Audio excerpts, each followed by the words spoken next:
Welcome back, FanNoise faithful, to another fantasy pick'em show hosted by yours truly, Mike McGee. Okay, by now in your 10-team leagues, maybe your 12-team leagues, you might be making the playoffs, making a small push here. But in my league, Week 13 is over. Teams are set to go to the playoffs. 6 teams out of 10 teams. 6 teams get in. I got the 2 seed.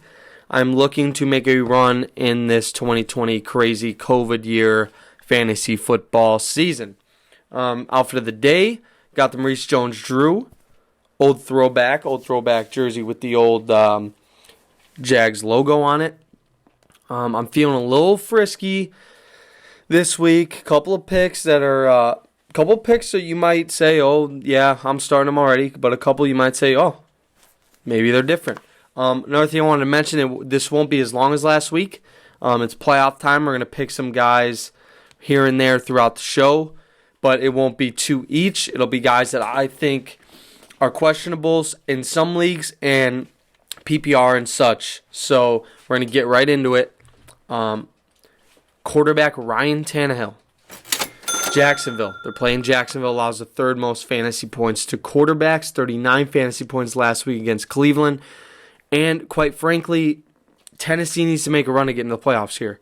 If you got Tannehill, if he's sitting somewhere, go grab him, pick him up, and if you're in the playoffs and you need a risky guy to pick it up and get you over that hump, go for Tannehill if you can, if it's available. Big Ben, this is a guy that we're going to start automatically, but he is playing Buffalo, so beware. Okay, Buffalo has a good team. Overall good defense. Ben Roethlisberger versus Josh Allen. This is going to be a great football game to watch. I'm excited for it. Big Ben, Ryan Tannehill. On to running backs, Jonathan Taylor. Haven't talked about this guy enough for the Colts. He's playing Las Vegas. Allows the 4th most fantasy points from running backs. Vegas almost just lost to the Jets. 2 really, really weird, rough weeks for John Gruden. Back-to-back, not good when you're trying to make a playoff run. But Jonathan Taylor, Wisconsin faithful, he's your guy this week. Jonathan Taylor. And James Robinson for the Jags. We haven't talked about this guy enough either. Tennessee allows the 7th most fantasy points to running backs. Tennessee, again, they're trying to make a playoff push, but they're kind of falling off the wagon here. He combined for 50 fantasy points the last 2 weeks. They got Mike Glennon at quarterback. That should be enough to start James Robinson. Number 2, Mike Glennon, get a new neck, buddy. Wide receiver Tyler Boyd for the Cincinnati Bengals. I know I said before, cut everybody you got in Cincy. That's a wide receiver. But Tyler Boyd is showing that, he got 19 fantasy points last week against Miami. Playing Dallas, allows the 4th most fantasy points to wide receivers. It's a decent start if you have that option. Tyler Boyd, Cincinnati Bengals. I'll give you a tight end pick here. Eric Ebron for the Pittsburgh Steelers. This guy has been very consistent in getting his targets the last 5 weeks. He has 6 weeks in a row. Targeted 6 times past 5 games. All right, he is getting the ball in his hands, but he's playing Buffalo. They're playing Buffalo. Allows the 4th most fantasy points to tight ends. I can't spit it out. Buffalo allows the 4th most fantasy points to tight ends. Eric Ebron, Big Ben, throw him the football. All right. Hayden Hurst for the Atlanta Falcons for tight ends. LA Chargers allows 9th most fantasy points to tight ends. They just got obliterated by the New England Patriots, 45-0. Wow. The Patriots. Talk about them for a second. We all had the Patriots here at FanNoise. We had them out. We had the dynasty over. Bill Belichick said, you know what? We'll prove you wrong again. Bill Belichick really figuring it out over there in New England. I just don't know how this guy does it. He's an incredible coach, incredible NFL football coach. But enough with that. On to the sit-ems. We're going to go Jared Goff for the LA Rams. This guy has been very inconsistent lately. He's playing New England, who has the 8th toughest defense against quarterbacks. New England, their defense held the Chargers and Herbert to 0 points, like I just said. Jared Goff, I don't think he's going to get it done, even though I want him to get it done. He won't. New England might sneak their way into the playoffs somehow. Cam Newton, Bill Belichick. And that's that. Carson Wentz, just a little thing on this guy. They brought in Jalen Hurts against the Packers. I think they're really done with Carson Wentz. I think they're going to stick with Jalen Hurts. But again, we don't really know. The media is not really talking about it that much right now on this Monday evening. So I would sit Carson Wentz. I mean, he stinks already. So I don't think he's going to be your playoff quarterback. He shouldn't be. I don't know how you made it to the playoffs at this point if Carson Wentz is your quarterback. Another sit-up, Damien Harris for the New England Patriots. You may think, what? But he is playing the Rams' sixth toughest defense against running backs. That's enough for you to sit Damien Harris.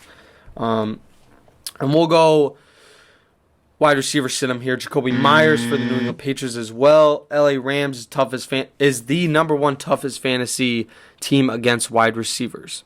All right, the toughest. Number one against wide receivers, Jalen Ramsey, Aaron Donald. They're getting after the opposing offenses, and they're a playoff defense. Jacoby Meyers also got less than 10 fantasy points past 3 weeks. Brandon Ayuk, another sit-em. Washington is the third toughest defense against wide receivers. His usage has been dropped. Since Deebo Samuel came back. Deebo Samuel is a guy in San Francisco. Tight end, one sit-em here. We're going Logan Thomas, the Washington football team against San Fran. All right, San Fran is the second toughest defense against tight ends. Less than 5 receptions in every game this year. It's enough to sit him right there.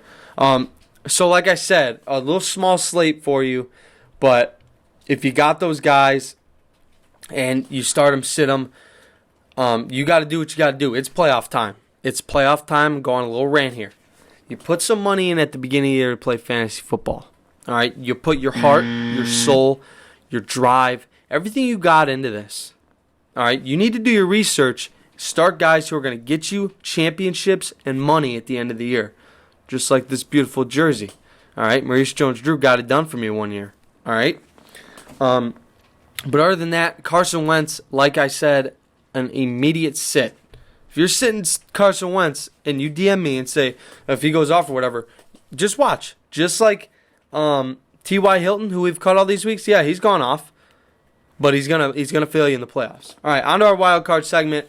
Cards are officially wild right now. Taysom Hill. Why Taysom Hill? Because they don't know if they're starting Drew Brees or Taysom Hill. Here's a stat for you.